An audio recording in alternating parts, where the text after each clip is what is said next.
Hello and welcome to another of Travel Mail's video diaries. I'm Chris Leadbeater, and today I'm going to take you on a short trip through Montenegro.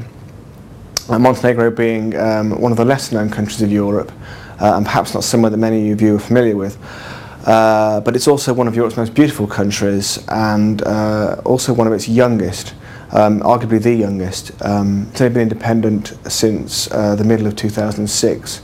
When it declared independence from Serbia. This isn't a country that many tourists from Western Europe have seen a great deal of. During the 1990s in particular, Montenegro was off limits. It was part of war-torn Yugoslavia, and during the troubles there were no tourists at all for obvious reasons. Before that, of course, Yugoslavia was behind the Iron Curtain, and so Montenegro's many sites have largely been off limits to most people from Western Europe for quite a considerable amount of time. To give you a little bit of context about where you find Montenegro, if you take the map of Italy and look for Rome and then move across roughly from left to right, you hit Montenegro on the far side of the Adriatic. For a little more context, it's slightly south of Croatia, which is quite well known now. To the east you have Serbia, and then to the south you have Albania, which is certainly a lesser known place. But then beyond that you find yourself in Greece and back on familiar territory. One of Montenegro's key attractions is certainly its shoreline. As I said, it has a coastline on the Adriatic Sea, about 200 miles of it. And as you might expect, when you have Croatia to the north and the Dalmatian coast, and then not so far to the south you have Greece and the Greek islands, much of Montenegro's coastline in that context is rather spectacular. One of the most spectacular areas of Montenegro's coastline is what's called the Bay of Kotor. You find this almost on the Croatian border, just south of Dubrovnik.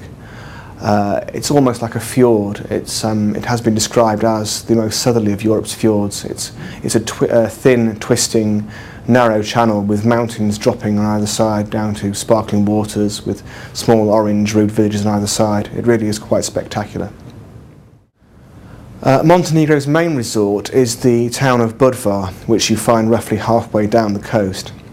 This is quite an attraction, mainly for its 20 or so miles of beaches, which are described as the Budvar Riviera. You also have Budvar itself, which is an old town with a distinct Venetian heritage. It has a walled old town which dates back particularly to the time when Venice ruled the area.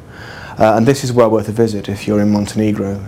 Again, it offers small winding streets, it's a plethora of old churches on the waterside.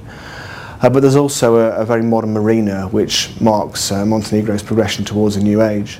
And it's very pleasant to sit there of an afternoon and have a beer or a coffee sat by the water, looking at the surprising number of super yachts that are sort of moored up next to the old walls.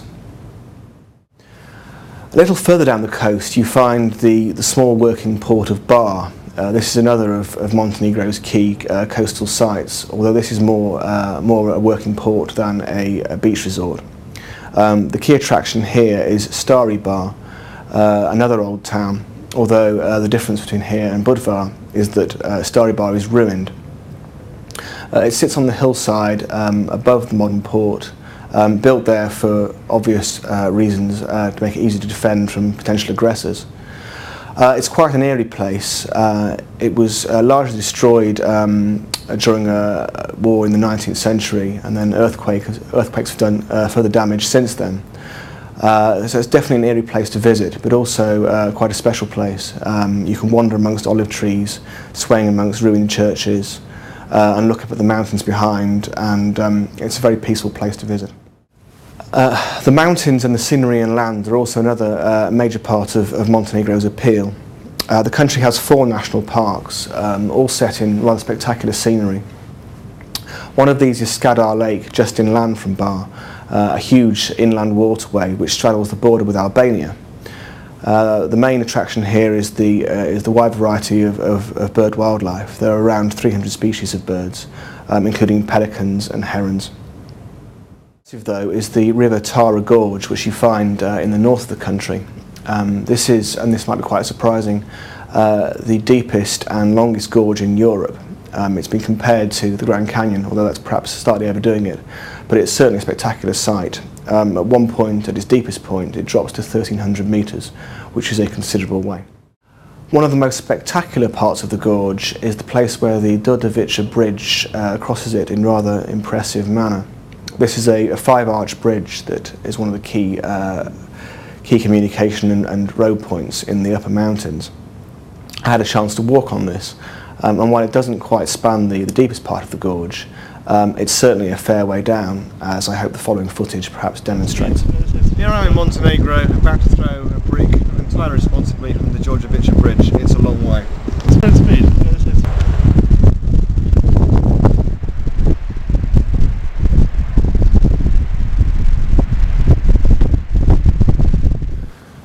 So in short, Montenegro is a place that is just starting to emerge onto the European tourist map.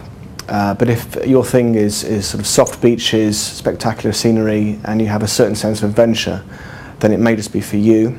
If you like what you've seen, then visit Travel Mail for more hints and tips on how to get about and how to get there.